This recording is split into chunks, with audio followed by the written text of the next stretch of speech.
ماشاء اللہ لا حول ولا قوة الا باللہ العلی العظیم۔ اعوذ باللہ من الشیطان الرجیم، بسم اللہ الرحمن الرحیم۔ الحمد للہ وکفی والحمد للہ علی آلائہ والحمد للہ علی نعمائہ والحمد للہ علی ما ہدانا والشکر علی ما اولانا والحمد للہ بارئ الخلائق اجمعین والحمد للہ رب العالمین۔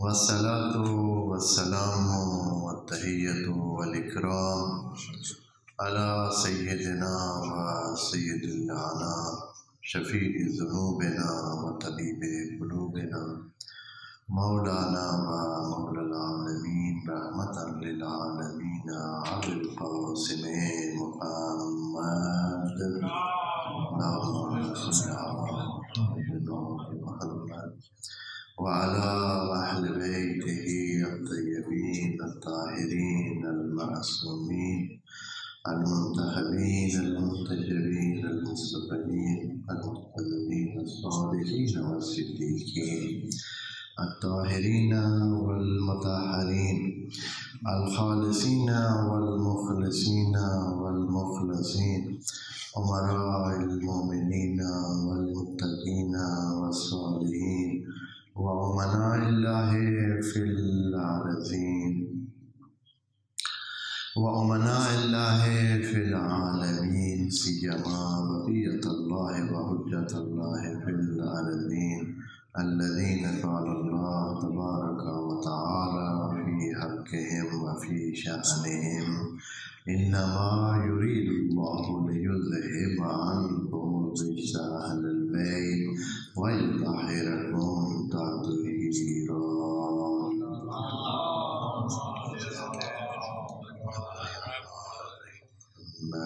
أما بعد فرب اشرح لي صدري ويسر لي أمري واحلل عقدة من لساني يفقهوا قولي وقل رب أدخلني مدخل صدق وأخرجني مخرج صدق واجعل لي من لدنك سلطانا نصيرا۔ بسم اللہ وباللہ وتوکلت علی اللہ۔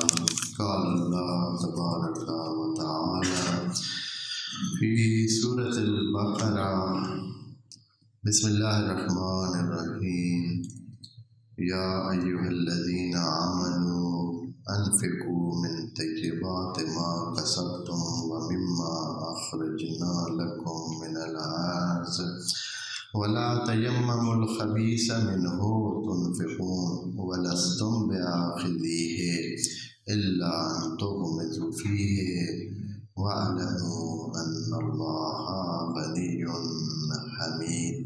صدق اللہ العظیم۔ بر محمد و آل محمد صلوات۔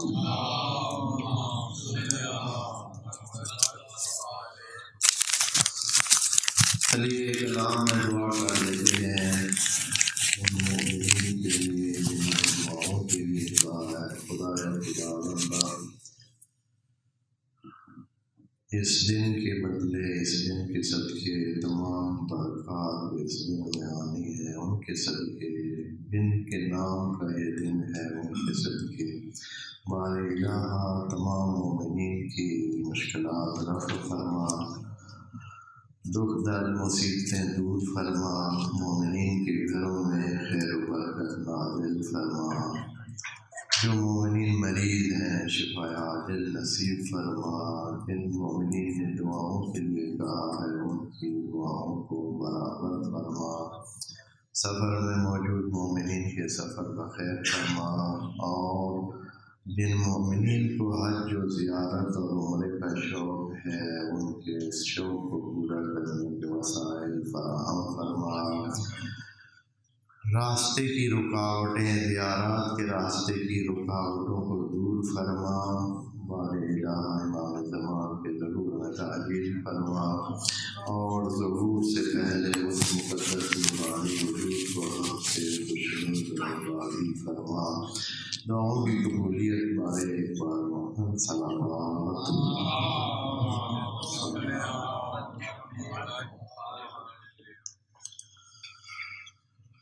عرض کیا ہے۔ ایک تلاوت آپ مومنین کے خدمت میں تلاوت کی ہے آیت قرآن۔ پچھلے ہفتے بھی اس آیت سے اقتباس لیا تھا، چونکہ موضوع ناتمام اور غیر مکمل رہ گیا تھا، اس لیے دوبارہ اس آیت کو لے کر ہم انشاءاللہ کچھ باتیں مومنین کی خدمت میں عرض کریں گے۔ قرآن بار بار یہ بات ہم کہہ رہے ہیں، اور بنتا ہے کہ اتنا کہا جائے کہ آخر کوئی ایک مومن، کوئی مومنین قرآن کی طرف آئیں، قرآن کو اپنی زندگی میں اپنائیں اور زندگی اس کے مطابق بنائیں۔ یہی زندگی بھی بہت کچھ پا سکتے ہیں اس زندگی میں بھی۔ اب آخرت تو اپنی جگہ محفوظ ہے، جب یہ زندگی پاکیزہ ہو جائے گی تو آخرت کی تو گارنٹی خود بخود ہی مل جائے گی۔ اس زندگی میں بھی اتنی آسانیاں پیدا ہو جائیں گی، اس لیے کہ قرآن اس کا کلام ہے یا اس حقیقت کا بیان ہے جس نے پیدا کیا ہے، اور جو پیدا کرتا ہے وہ بہتر جانتا ہے کہ کس چیز کا کیا اثر ہوتا ہے، کس چیز کا کیا نفع یا نقصان ہے، کتنی حد اس کا نفع و نقصان ہے۔ تو اس وجہ سے بھی کتاب خدا کو کتاب مقدس صرف نہیں لینا چاہیے کہ یہ دین کی کتاب ہے، مقدس کتاب ہے، نہیں۔ اس پر اگر کوئی فرض کرتے ہیں، اگر کوئی مومن بھی نہیں ہوتا ہے، مسلمان بھی نہیں ہوتا ہے، پھر بھی قرآن کے اصول اپنا کر انسان اس زندگی کو بہترین کامیاب ترین زندگی بنا سکتا ہے۔ دوستوں کی خدمت میں پہلے بھی یہ جملہ عرض کر چکا ہوں کتنی بار کہ کچھ اقوام عالم ہمارے سامنے ہیں، بہت سارے ممالک ہمارے سامنے ہیں، ان کا مطالعہ، ان کی روش، ان کی زندگی، ان کے سلسلوں کو دیکھا تو پتہ چلا کہ قرآن کے بہت سارے سنہری اصول انہوں نے اپنا رکھے ہیں، انہوں نے قرآن کے اصولوں کو اپنا کر اپنی زندگیاں بہتر کر لی ہیں، اور ہم جن کو قرآن مخاطب بناتا ہے، جن میں نازل ہوا ہے اور جنہوں نے مانا ہوا ہے، جنہوں نے کہا ہے کہ ہم قرآن کو قبول کرتے ہیں، قرآن کی وجہ سے رسول کی رسالت کو مانتے ہیں، بہت بڑے اس سے ہم قرآن کو اپنی کتاب سمجھتے ہیں، اور فخریہ انداز میں یہ کہتے ہیں کہ یہ معجزہ الہ ہے، اور کوئی ہے تو بتائے، کوئی ہے تو اس جیسا لائے۔ خوب اتنی فخریہ گفتگو کے بعد ہم اپنی زندگی میں، چاہے وہ انفرادی اور فردی زندگی ہو یا اجتماعی اور فیملی اور خانوادے کی زندگی ہو، اس میں ہم کتنا اس کو اپلائی کرتے ہیں، اس کو استعمال میں لے آتے ہیں، اور اس کو کتنا اپنی زندگیوں میں اس کا اثر لیتے ہیں۔ تو یقیناً ہمارے بہت سارے مسائل کی وجہ اور جڑ ہی یہی ہے کہ ہم قرآن سے دور ہیں۔ مثلاً آپ لے لیں، فرض کریں کہ صفائی، اب صفائی مثال کے طور پر ہو، قرآن کتنی بار آپ کو کہتا ہے کہ جب بھی آپ یہ کام کریں، جب یہ کام کریں، جب یہ کام کریں، بہت سارے کاموں کے حوالے سے صفائی کی بات کی ہے، زکوٰۃ کی بات کی ہے، لِتُزَکُّوا۔ یہ جو سورہ جمعہ آپ سنتے ہیں، ہر ہفتے ہی تو سنتے ہیں، کہ هو الذی بعث فی الامیین رسولا منہم یتلو علیہم آیاتہ ویزکیہم۔ یہ جو زکی کا مطلب ہے کہ ان کو پاک کرتا ہے، صاف کرتا ہے، خوایا صرف شخص صاف ہو، صرف پاک کپڑے پہننے ہیں، یزکیہم ان کے ہر حوالے سے وہ پاکیزہ ہیں، ان کے بستر پاک ہیں، ان کا انوائرمنٹ پاک ہے، ماحول پاک ہے، گلیاں صاف ہیں، ان کے گھر صاف ہیں، ان کے روح صاف ہیں، بدن صاف ہیں۔ پھر جمعہ کا دن رکھا گیا ہے صفائی کے لیے، بھئی اپنی صفائی رکھیں، صاف رہیں۔ یہ چھوٹی سی بات ہے، چھوٹی سی اصل ہے، اور قرآن یہ باتیں بتا رہا ہے، نبی ہمیں یہ باتیں بتا آیا ہے۔ پھر یہ ہے کہ بیسیوں اور اصول لے لیں، آپ پچھلے ہفتے بھی اشارہ کیا تھا، قرآن ایک بہت ایسی چیز ہے کہ انسان کے لیے زندگی کا جوہر ہے، زندگی بنتی ہی قرآن کے اصولوں پر عمل کرنے سے ہے، وَإِلَّا تو اگر ہم کہیں کہ قرآن کے اصولوں سے ہٹ کر بھی چلیں گے تو پھر بھی زندگی ہوگی، تو پھر وہ زندگی جنگلاتی زندگی، حیوانی زندگی تو ہو سکتی ہے، خب ایک مرغہ بھی جیتا ہے۔ اگر ہم نے ہماری یہ اصل ہے کہ جتنا ہو سکے ہم اپنی طرف چیزوں کو کھینچیں اور اپنا بنائیں، خب یہ مرغہ بھی ایسے کرتا ہے، مرغے بھی دو آپس میں لڑ پڑتے ہیں کہ وہ کہتا ہے کہ یہ نہ کھائے، وہ کہتا ہے وہ نہ کھائے، دو حیوانات کو ایک جگہ باندھ کے چارہ ڈالیں، وہ بھی آپس میں الجھتے رہیں گے۔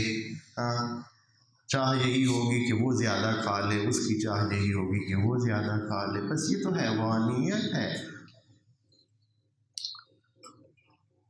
قرآن ہمیں اس سے اوپر اٹھاتا ہے اور کہتا ہے کہ آپ اچھائی کی طرف آئیں، تکامل کی طرف آئیں اور علم کی طرف آئیں۔ هل يستوي الذين يعلمون والذين لا يعلمون۔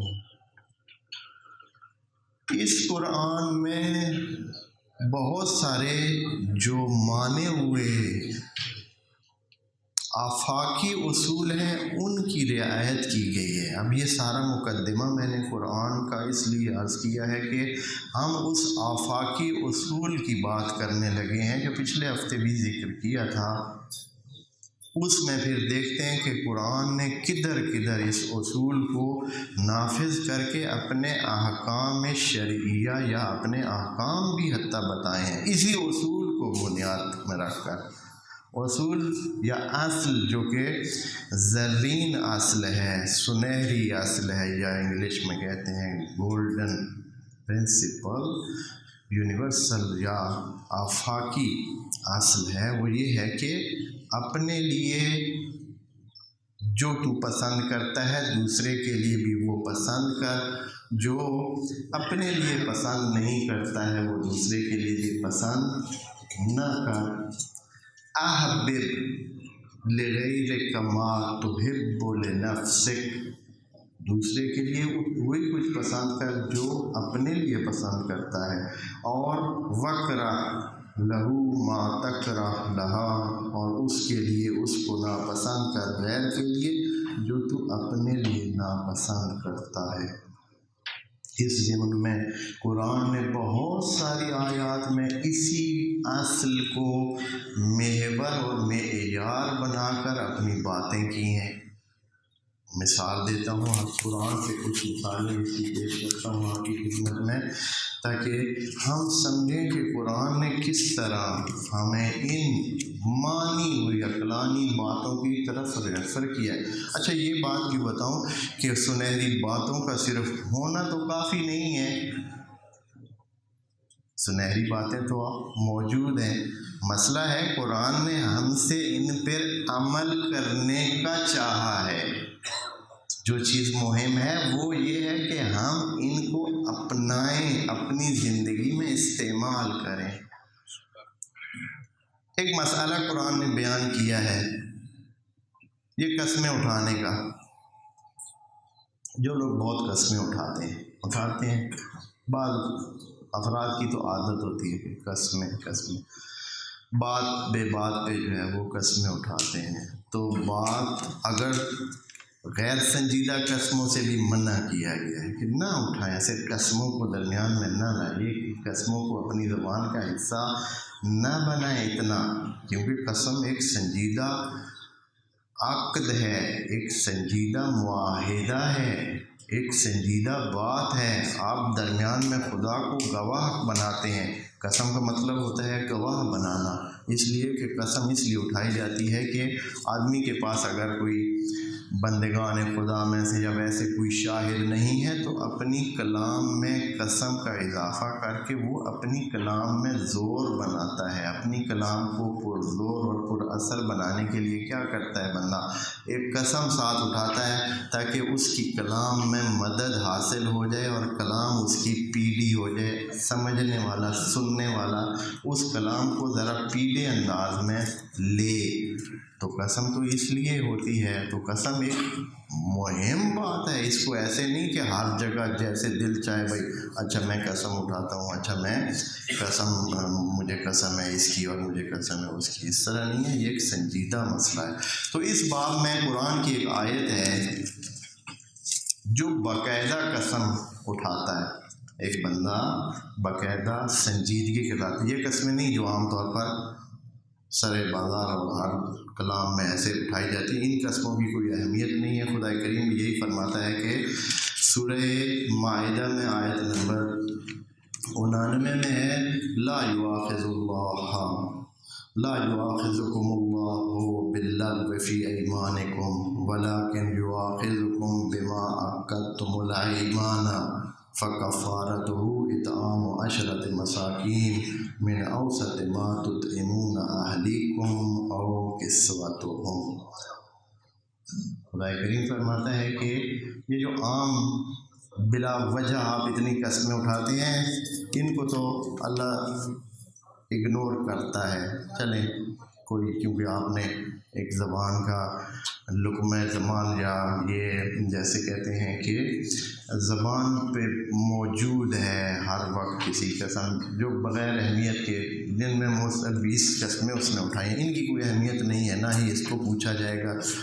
بے ہودہ قسم کی یہ باتیں ہیں جن کی کوئی اہمیت نہیں ہے، یعنی فضول ہے، یعنی کسی قیمت میں نہیں گنا. لیکن وہ قسم جو آپ نے باقاعدہ سوچ سمجھ کر کہا ہے، کسی جگہ بیٹھ کر، کھڑے ہو کر، 2-4 بندوں کے سامنے یا خدا کو حاضر ناظر جان کر آپ نے کہا ہے کہ میں اگر میرا فلاں کام پورا ہو جائے، یہ تو منت بھی بن جاتی ہے اور قسم بھی تقریباً ملتے جلتے سارے، صرف ان معاہدوں کے نام مختلف ہیں اور ان کا محتوا کسی جگہ جا کر ایک ہو جاتا ہے کہ یا بلا اس کے کہ میں قسم کھاتا ہوں کہ میں یہ کام کروں گا. مثال کے طور پر کوئی وعدہ کرتا ہے کہ میں آپ کے گھر آؤں گا فلاں تاریخ کو، میں قسم کھاتا ہوں کہ میں آپ کے گھر آؤں گا. چھوٹی سی سادہ سی بات ہے. اب یہ قسم جو کہ باقاعدہ اس نے خدا کو حاضر ناظر جان کر اور خدا کی قسم لی ہے، اب اگر اس کو وہ پورا نہیں کرتا ہے، بندہ اپنے اس قسم کے مطابق عمل نہیں کرتا ہے، قسم کو اس نے توڑ دیا ہے. اگر تو قسم کے مطابق اس نے کیا تو فابہا، بات گئی، پوری ہو گئی، خدا کریم اس کو اپنے وعدے پہ عمل کرنے کا اجر دے گا. لیکن اگر اس نے اس قسم کے مطابق عمل نہ کیا، قسم توڑ دی، تو اب اس کا کیا ہے، خمیازہ کیا ہے؟ خدا کریم کہتا ہے کہ سنجیدہ باتوں کو ہم ایسے نہیں جانے دیتے، اس کے لیے کفارہ ہوگا. یہ بندہ کفارہ ادا کرے. کیا کفارہ ہے اس کا؟ کفارہ اس کا یہ ہے فکفارتہ اطعام 10 مساکین، 10 مسکینوں کو کھانا کھلائے. ہاں جی، پتہ تو چلے نا کہ قسم اٹھائی تھی. ہاں، سنجیدہ بندہ قسم جو باقاعدہ لیتا ہے تو پھر اس کا کفارہ ہوتا ہے. اس کو ایسے نہ لیں کہ بس ٹھیک ہے جی قسمیں لے لیں اور پھر اللہ خیر صلی اللہ اس وقت کام ہو گیا، بعد میں دیکھا جائے گا. 10 مساکین، 10 مسکینوں کو کھانا کھلائے. جو بات جس کے لیے یہ آیت میں لایا تھا نا کہ احبب لغیرک ما تحب لنفسک، وعلیکم السلام، دوسروں کے لیے وہی پسند کر جو اپنے لیے پسند کرتا ہے. یہاں قرآن آ کر جب دوسرے کے حق کی بات آئی، اب ان 10 بندوں کو کھانا کھلانا ہے، 10 مسکینوں کو کھانا کھلانا ہے. 10 اپنے عزیزوں کو یا دوستوں کی بات نہیں ہے، 10 مسکینوں کو کھانا کھلانا ہے۔ اب کس لیول کا کھانا کھلانا ہے جی؟ یہاں سوال تو بنتا ہے۔ مسکین تو ان کی اپنی لیول تو بہت، وہ جو کھانا کھاتے ہیں وہ تو سادہ سا ممکن ہے کھانا کھاتے ہوں، بہت ہی کم قیمت پر وہ کھانا کھاتے ہوں۔ تو سوکھا طریقہ تو یہی ہے کہ ٹھیک ہے جی، چاہے ہمارے گھر میں ایک بندے کے کھانے کے فرض کریں کہ 200 لگتا ہے تو لیکن ان کے تو 200 میں 10 بندے کھا جائیں گے۔ وہ تو پہلے ہی ایسے صرف ایک روٹی اور ساتھ تھوڑا سا نمکین یا کوئی سالن یا کوئی اس طرح کی چیز لے کر وہ گزارا چلا لیتے ہیں۔ تو بندہ کہے کہ ٹھیک ہے جی 10 بندوں کو کھانے کے لیے میں 300 400 دے دیتا ہوں، اپنا خود ہی کر لیں گے۔ تو قرآن ادھر آ کر کہتے ہیں نہیں، ایسے نہیں۔ احبب لنفس لغیرک ما تحب لنفسک، دوسرے کے لیے وہی پسند کر جو اپنے لیے پسند کرتا ہے۔ کیا کر؟ فرماتے ہیں من اوسط ما تطعمون اہلیکم، وہ درمیانہ کھانا جو اپنے گھر والوں کو تو کھلاتا ہے۔ مسکینوں کو کون سا کھانا کھلانا ہے؟ وہ کھانا جو تو اپنے گھر والوں کے لیے پسند کرتا ہے۔ بسم اللہ۔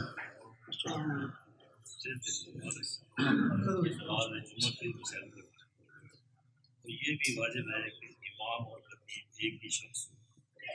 فتاوی دینے والے سید حسین مجھے دے دیتے میں خود ہی پڑھ لوں۔ یہ جو ہے کم سے کم کلیئر ہو کہ ایک ہی آدمی خطیب بھی ہو، امام بھی۔ جی میں عرض کرتا ہوں، تو جو چیز دوسرے کے لیے جو پسند کرتا ہے دوسرے کے لیے وہی چیز ہونی چاہیے جو اپنے لیے پسند کرتا ہے، اور دوسرے کے لیے بھی اس چیز کو ناپسند کر جو اپنے لیے ناپسند کرتا ہے۔ تو حتیٰ کھانے میں کس کو کھانا کھلانا ہے؟ مسکین کو۔ پس ہر بندہ جو اپنی فیملی کو کھلاتا ہے وہی کھانا مسکینوں کو کھلانا ہے۔ تو اس میں یقیناً فرق پڑ جائے گا۔ جس کا اپنا فرض کریں ایک بندے کے کھانے کا خرچ 100 روپیہ ہوتا ہے تو وہ 100 روپے والا کھانا مسکینوں کو کھلائے گا قسم توڑنے پر۔ اور اگر کسی کا خرچہ جو ہے وہ 1000 بنتا ہے، بعض فیملیوں کو ہو سکتا ہے کہ ان کے گھر میں کھانے کا فی بندہ 1000 خرچہ ہوتا ہو، تو اس کو چاہیے کہ وہ 1000 والا کھانا مسکین کو کھلائے قسم توڑنے پر۔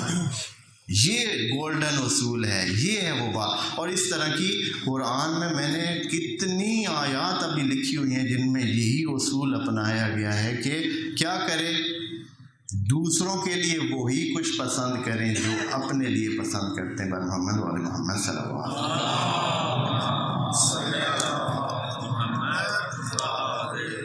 کچھ باتیں رہ جائیں گی، یہ مسئلہ جو پیش کیا گیا اس کو مختصراً عرض کرتا ہوں۔ ایک بہت مہم سوال اس سوال سے نکلتا ہے، انشاءاللہ ان کا جواب بھی اس میں آ جائے گا۔ آیا جمعہ، نماز جمعہ شیعہ مذہب میں واجب ہے یا نہیں ہے؟ ایک سوال ہے، اکثر نے تو یہی سمجھا ہوا ہے کہ ہمارے ہاں جمعہ واجب نہیں ہے، یہی سمجھا ہوا ہے، جبکہ ہمارے پاس جو توضیحوں میں بھی لکھا ہوا ہے اور ویسے بھی شریعت اسلامی میں سورہ جمعہ اس کی گواہ ہے کہ سورہ نماز جمعہ واجب ہے، نماز جمعہ واجب ہے، صرف شرائط پوری ہوں تو واجب ہے۔ جیسے کہ 5 بندے کم از کم ہونے چاہیے۔ اگر کسی گاؤں میں 4 بندے ہیں، 5واں نہیں ہے، پھر کیا ہوگا؟ جمعہ تو واجب ہے، لیکن جمعہ ہو سکے گا یا نہیں ہو سکے گا۔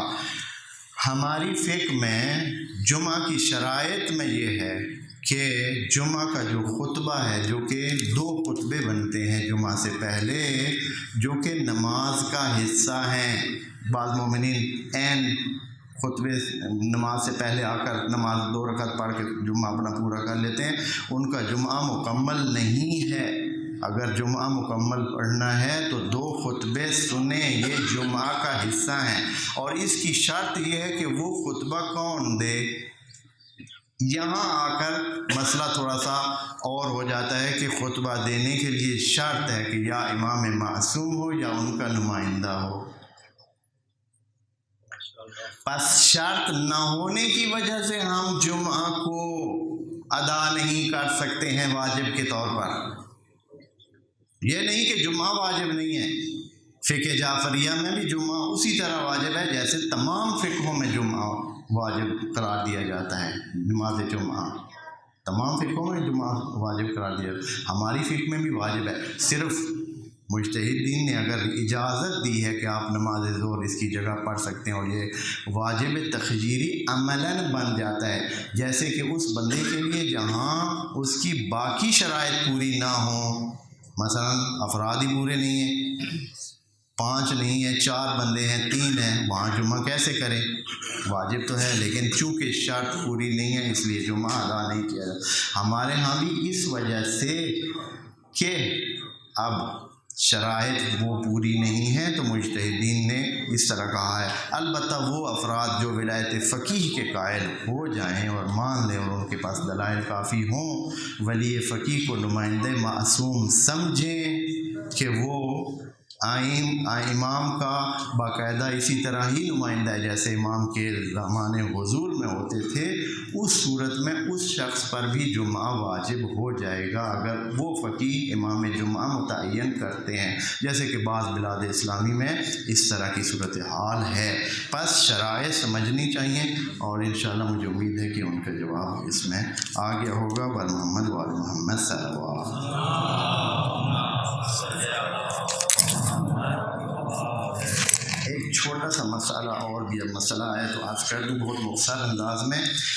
یہ جو ہم مصافحہ کرتے ہیں نماز کے بعد، نماز کا جو آخری بند ہے جس پر نماز ختم ہوتی ہے وہ ہے السلام علیکم ورحمۃ اللہ وبرکاتہ. لمبی بات ہے، یہ کیوں کرتے ہیں آخر میں سلام؟ ہم جب اس سفر سے واپس آتے ہیں نا، جب ہم نماز میں داخل ہوتے ہیں تو الہ کی طرف سفر کرتے ہیں، خدا کی طرف اس وادی میں چلے جاتے ہیں، واپس آتے ہیں تو اپنے آس پاس کے موجود مومنین کو سلام کرتے ہیں. یہ السلام علیکم کا مخاطب فرشتے بھی ہو سکتے ہیں اور جو مومنین آپ کے آس پاس میں بیٹھے ہیں وہ بھی ہو سکتے ہیں. اس لیے ادھر ادھر منہ کرنے میں بھی حرج نہیں ہے. یہ کتابوں میں مسئلہ لکھا ہوا ہے، چاہے ہم نے ان کی دیکھا دیکھی میں کہ وہ کرتے ہیں تو ہم نے نہیں کرنا، اس طرح بات چل رہی ہے. نہیں تو السلام علیکم ورحمۃ اللہ وبرکاتہ، السلام علیکم ورحمۃ اللہ وبرکاتہ کرنے میں حرج نہیں ہے. مناسب ہے کہ منہ کر کے ہی بندہ سلام کرے. تو جو کہنی تھی بات وہ یہ ہے کہ مصافحہ جو ہم کرتے ہیں یہ اس سلام کا حصہ ہے. نماز کے بعد جو مصافحہ کیا جاتا ہے یہ اس سلام کا حصہ ہے. مومنین اچھے خاصے بات پہلے سلام پھیر لیتے ہیں، پھر اس میں درمیان میں آیت پڑھ کے صلوات پڑھ لیتے ہیں، تسبیح پڑھ لیتے ہیں، اور پھر آخر میں جا کر مصافحہ کر رہے ہوتے ہیں. تو بڑی حیرانگی ہوتی ہے کہ اب کس بات کا مصافحہ؟ بھائی سلام تو آپ کر چکے ہیں 5-7 منٹ پہلے، ابھی ہاتھ ملا رہے ہیں. یہ ایسے ہی ہے جیسے آپ کسی کو سلام کر کے بیٹھ جائیں اور جب وہ چائے وغیرہ لے آئیں اور بعد میں جو ہے آپ کہیں وہ بنتا نہیں ہے. بس چیزوں کو سمجھیں اور اس کے مطابق عمل کریں. انشاءاللہ محمد وعلی محمد صلی اللہ علیہ وسلم.